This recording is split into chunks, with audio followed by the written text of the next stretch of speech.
Press the magic button, and we're live. It is day 3 of 13 Nights of Tiki Frights already, and it is a Wednesday, and we are here tonight to do a couple of things. First of all, a taboo relic, shrunk a monkey. People are starting to join in.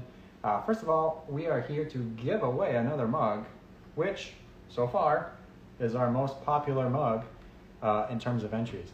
This is the mug we're giving away. It is the Creature Feature, designed and sold for Max's South Seas Hideaway. And obviously it's kind of a spin on the creature from the Black Lagoon. It is sculpted by Derek, I don't know if I'm going to slaughter your last name, but Yanager? Anyways, it's on the Search for Tiki if you want to get more information. It's a limited edition of 200. Came out August 30th and sold out right away. So we're going to be giving away this mug later on. But we also want to chat with Jonathan Chaffin of Horror and Clay. And we're super excited to talk to him because out of all the artists we're interviewing, he's probably the most relevant to both Tiki and Halloween. So it's going to be really good, and we're excited to bring him in. So bear with me one second. See if I can add him. Should be at the top. I don't know how Instagram At the top? works. No, they know. They know. It's so weird. How's it going, man? Hey, going well. How's life? Life is good. Life is good. Welcome to the Search for Tiki live stream. Thank you so much. People I are love already the saying site. Horror and Clay rocks. Awesome. Are you in your home Tiki bar? I am. We're live in Lelotai, which is my den of monsters. If you'd like a tour real quick, here's Sure. here. If I'm standing behind the bar, then there's a bunch of mugs. There's my I've got a bunch of Derek Yaniger art. I've got some actual authentic stuff. It's kind of a wreck. But oh wait, I forgot. I'm not headed to a screen this time. Here's my mug collection. Well, what's not in boxes. So What's not in boxes? How many mugs do you have? not counting mine, I lost track at like 600 and something. Then we got a bunch of horror autographs and I saw your thing with B-Rex. I've got a B-Rex from Iron Tiki Tender up there. Nice. And then just a bunch of pop art and horror stuff and more mugs because that's reasonable. And, when we all can travel again, if anybody wants to stop by and have a drink, this is actually, this is where the magic happens. It's not my studio, which is a complete wreck and not fun. That's not a half bad spot to spend quarantine at. If you got a quarantine. I'll take it. Except it is so sad to not have more people here. Like Allison and I like to entertain a lot, so Yeah. it feels a little empty. We're losing you. Oh, sorry. No, we Can you hear me? still have the audio though, so. Yeah, we have Okay. the audio. But I think the movement's killing your video. Well, then I will stop moving and I will just sit here. I can do that. Perfect. But yeah, so now you're out of Atlanta, is that correct? I am, yes. Which is the home of a particular Tiki home bar crawl, right? Oh, yes, yes. So Allison and I, my wife Allison and I run the Atlanta Tiki Home Bar Tour, which was the first event we decided to run, and it has since become Inuhele Atlanta's Tiki Weekend, which was the last event we got to go to before everything blew up. So that was interesting. Because that was in, what, March? Yes, March 6th. March 6th. Have they planned March 2021, or is it kind of on hold? We've put it on hold just because you have to sign contracts about a year out, and in June we were not ready to wage any bets. Yeah, I don't blame you there. I don't blame you one bit. So But the the party's event going to be in your house or your bar. You know, we will do what we can do, and as we can. You know, and we are hoping that at some point next year we get to where we can have the home bar tour again. Maybe not the full convention, but the home bar tour. Yep. Yeah. I would fly down for that. I'm from New Hampshire. Oh So yeah. you're actually one of the closest places I could go for tiki. It's still Well, a lot. it's a good time. We've done it for 3 years. And Atlanta has a really good home bar scene. I can probably think of a dozen really good home bars. Mine's not one of the best here.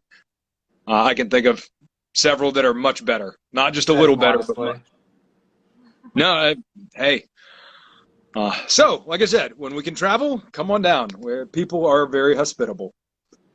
It's fantastic, man. I watched so there's a YouTube video. If you guys want more horror and clay after this, you did a short video. I think it's 15 minutes long with Tiki with Ray. Yes. A couple years ago. And you talked a little bit about the origin of your passion for Tiki and also Halloween and how they kind of all stemmed from perhaps the same place. And it was a holiday, but it wasn't Halloween. Christmas? And I got to admit, that was a long time ago when I had that interview, and we were at Devil's Reef in Tacoma. So the drinks were very good and very strong. So let's see. As far as stemming from the same holiday that was not Halloween, I don't quite remember the quote, but I do know that I've been into Halloween my whole life. Yep. Can I phone a friend? What did I say? I'll remember the story. A bunch of books on Christmas. And, yes. Yep. Oh yes. Yeah. Turns out that if you want to have a child that chronically spells things wrong and also gets way into adventure and horror very young, give them focus on American literature, which is partly why Horror and Clay Mugs focus mostly on American authors. I was given a book, like 2 sets of paperback books that included Robert Louis Stevenson and Jack London and Edgar Allan Poe, like a lot of Edgar Allan Poe. Mystery, pirates, murder, detectives. I was hooked. And my parents were indulgent in that. I got to be the one that decorated for Halloween, So like all of the simple animatronics, like we're going to put up a pillory and then run into the front door and then we'll have a bat that goes up and down. Yeah. All of that sort of Disney-esque Haunted Mansion stuff. I can't tell you how many times I drug my folks through the Haunted Mansion. All of that kind of came together from that start point. Thank you for reminding me of that story. There you go. There's your childhood in a true. nutshell. I just reminded you. How did it? So obviously, Robert Louis Stevenson, adventure, and all that stuff. At what point did it go from adventure to tiki? Because they're very similar, but they're also kind of different. So it was pirates for a while, and then I went way into fantasy and horror. But when I went to Georgia Tech for computer engineering, and then I went from there to Georgia State for graphic design. And while I was there, I'd always collected travel stuff, so a lot of classic travel posters and whatever, but then I got into Shag and Derek Yaniger, and that kind of 50s mid-century look. And so I got that guy, my pufferfish light that I ordered from the West Coast. Oh man! When my wife and I got our first apartment, and it was we were going to have mid-century, but part of that was going to be a tiki bar, and the tiki bar took over the entire apartment, and then the next house, the basement of the next house, and then this house was bought specifically so that we had studio space and could build out a home bar the way that we wanted to. And she's on board too, right? Because she does her own tiki stuff. Yep. Yes. Horror and Clay could not exist without Allison's skill with logistics, but Mug Crate is her project, which is a quarterly Tiki Mug experience box and entertaining box. It comes with like glassware and recipes and cocktails and barware. And so much work. It's probably so fun though putting it together. yeah. But and like once you figure out, like once we were able to handle a large rush of orders with the Kickstarters for Horror and Clay, we kind of had a system down. So it's like, all right, so we can do this every quarter for Mug Crate, okay. And the Home Bar Tour, I think, started as more of my idea, and then the convention was more of her idea.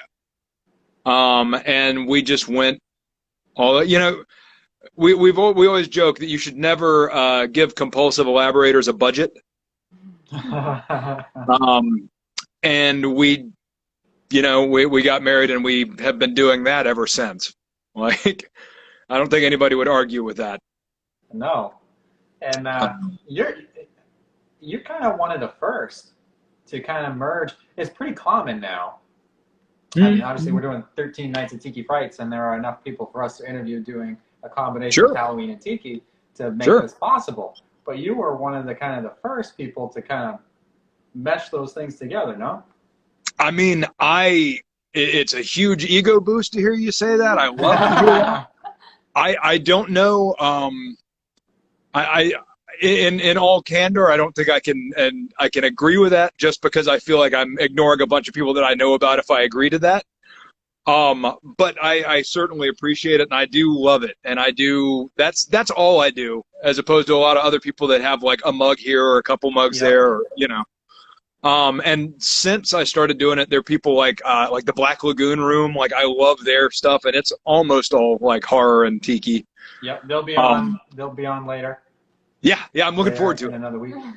Yeah. Yeah, it's because I've got a day job. Mugs isn't all I do, and so all the mugs that I do are very dead center in like what I want to do and how I want to do it, and it's that horror literature intersection that really makes me happy. I couldn't tell. Yeah, right. When we flipped around the room, I showed you a bunch of my horror autographs. The first mug, the Cthulhu Tiki mug, came around because I had all my horror stuff and I had all my Tiki stuff when we moved into the first house in the basement. And I said, okay, well, what would be a Tiki mug that's horror themed? And for me, that intersection is, Cthulhu sleeping off the coast of Caroline Islands in the South Pacific. Yeah. And so I designed all the stuff. All right, well, I collect Tiki mugs and coasters and swizzles and matchbooks, and what would all of those things look like? So that's what I did. And another friend of mine's like, well, I want to buy that. And I was like, well, I'm not going to, you have to make 500 of these things. And he's like, no. He's like, well, I'll buy one. And I'm like, well, that's not helpful. But then Allison and I talked through it, and we're like, all right, well, we'll try Kickstarter. And it turns out people wanted them. So we make them, and we've been making them ever since. I think my personal favorite, the barrel mug from Edgar Allan Poe. That was like, what, $35,000 or something ridiculous on Kickstarter? That was a popular mug, man. Yeah. It's honestly, it is for drinkability and how much detail got packed into it. It's one of my favorites, if not my favorite. Yeah. I particularly like, every once in a while I get a bloody red glaze or some variation of a red glaze of it, and those just when I eventually reorder that, I think they're going to be red because I just love it looks so good, the way they look. You got a lot of your mugs on your Instagram that are like super highly detailed and painted. They must be your personal collection. I saw one from Wendy, and obviously she's one of the greats, Tiki mug greats, and so that mug nice. is just insane. I think it's the fog cutter. Yep. She did several different variations. She actually did the have you seen the one that was resculpted? There are only like 13 of them made, where the Wahine is topless. No. Yeah. Why do I not know about this? Because they went really fast. I have one, and I think I had to buy it back from somebody. Oh. But yeah, it's let's see here. Oh man. But yeah, you can just see like Wendy's glaze work is just incredible. Just strangely difficult to hold the mug in one hand and the camera in the other. But Don't break it. I don't want to be the one that witnesses that. And yeah, everybody watching. right? But yeah, those are the mugs that I don't know about because they never show up on eBay. Because the people that have them ain't giving them up. Nope. You know. And fun fact. So I did one. There is one mug that I had that there is a super deluxe like that version of that I do not own because I oversold it by accident and I sold the one off my shelf and I was like, well, I can honor what I said I would do, or I could have it for myself. And I was like, I'm just not going to disappoint somebody that wants it that bad. But so I don't have the Palette Mask Super Deluxe full color that was glazed by John Mulder at Ecom Bookum. Just a small mug. It's not like anybody wants a John Mulder Ecom Bookum super limited mug. Yeah, no, who would want one of those? I mean, maybe for an ashtray or something. If that. You mentioned earlier forcing your parents to go through the Haunted Mansion. How old were you when you first went to Disney?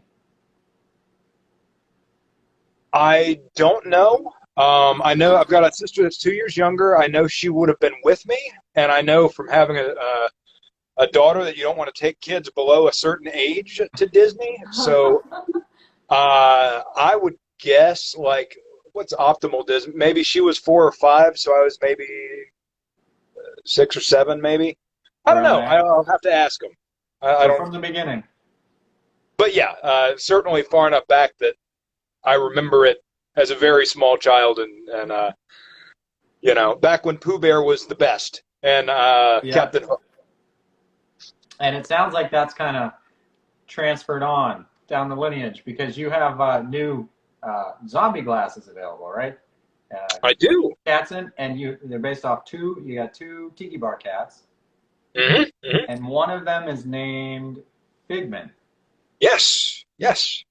And I don't have a Figment glass handy, but I do have an Ember glass handy. So one of our con specials that we do for Dragon Con is our cats in glass, right? And we do them in different colorways. And we've got Space Cat,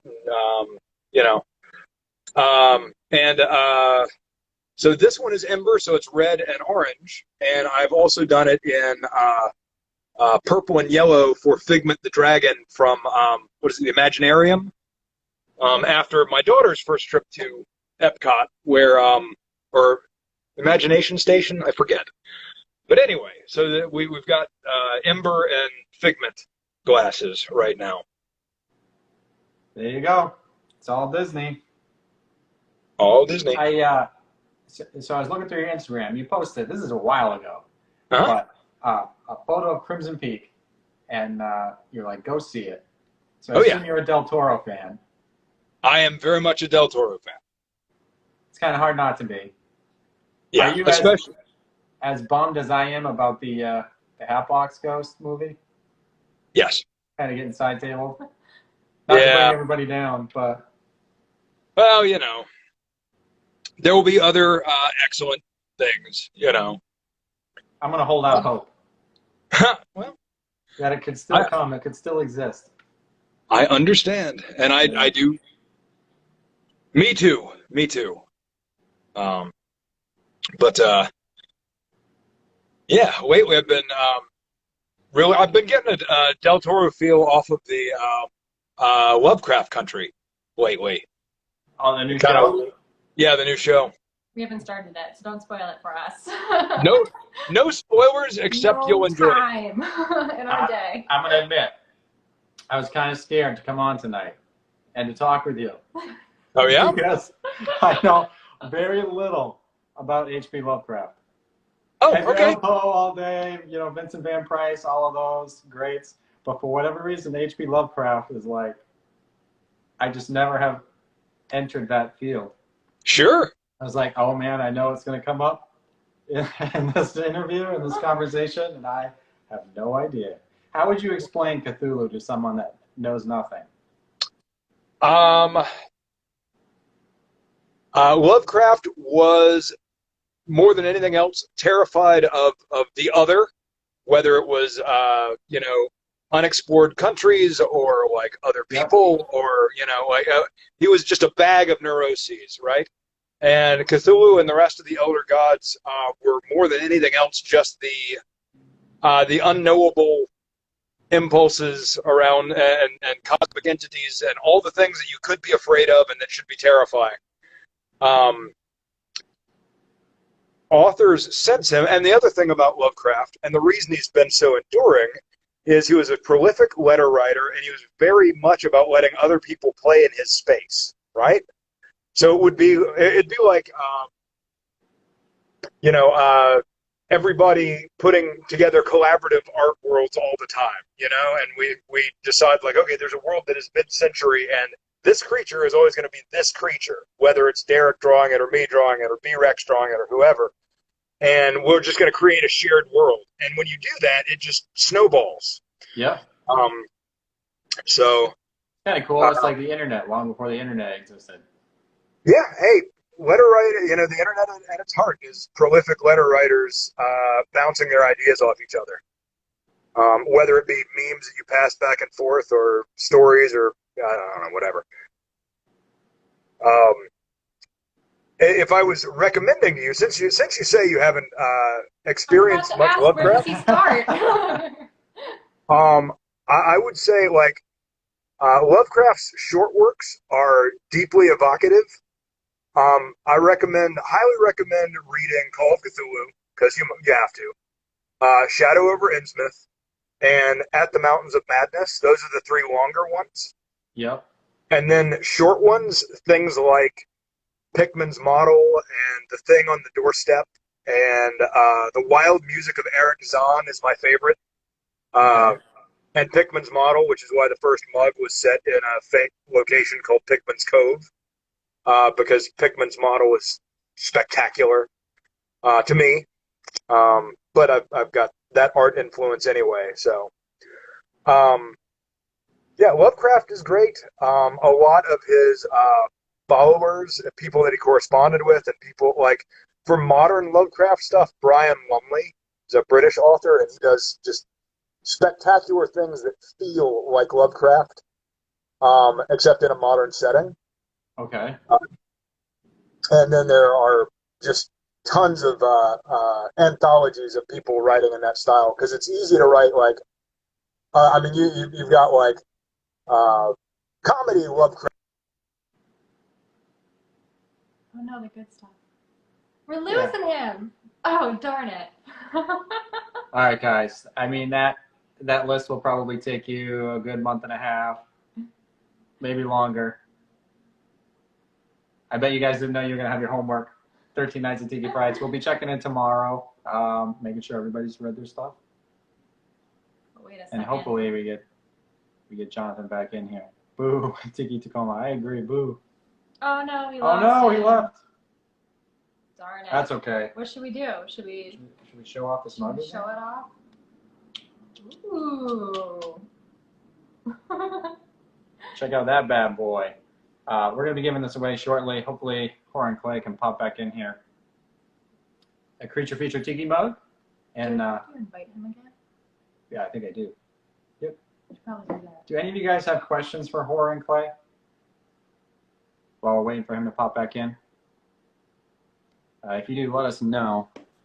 I haven't seen him join yet, but we'll see. Oh yeah. We'll just try. Have him back in. This one bar must be like super safe, built with lead around it, impenetrable. Fortress. But see, that wasn't so bad.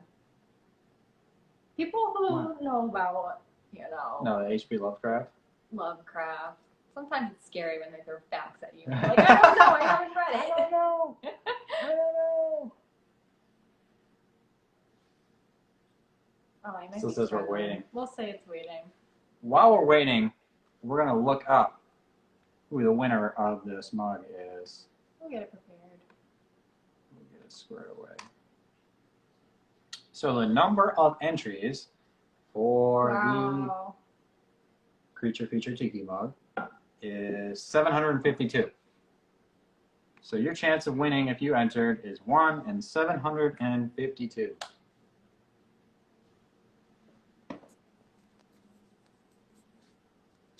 I'm just gonna try one more time. And the winning number is number 10. So this should actually be pretty easy for me.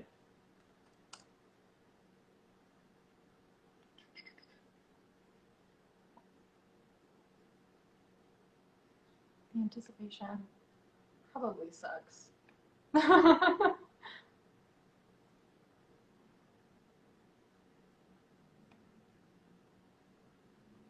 All right. I don't think he's going to be able to join, so I Yeah, guess I we're don't know. gonna. We'll announce the winner of this mug. We'll show you the next mug. And if we get Horror Clay back in, we'll pop back into the stream. I don't know if it's going to work out or not. But the winner of the Creature Feature Tiki mug is Michael Lloyd. So, Yay! congratulations, Michael Lloyd. We will be contacting you to let you know that you won this mug. Just get back to us within 48 hours and send us your address. We'll ship you the mug. In terms of the next giveaway, it's a really good one. That one wasn't good? That one's good, but this one's more rare. Oh, okay. This one is the Sea Horrors Tiki mug by Tiki Diablo with the skull here. And what's special about this one is this is actually the super limited COVID one that he released for bar relief, obviously. The Tiki Diablo Sea Horrors mug. It's the light green, and it's got the purple here. So that's going to be our next giveaway. That's going to pop up on the website at about 10 o'clock. You'll be able to log in and get in your entry if you did not win any of the other mugs. And thank you very much. If we're able to get Jonathan back in from Horror and Clay, we will. But we're going to end the stream now and see if we can talk to him and see what's going on. Everybody have a good night. Thank you. Thanks.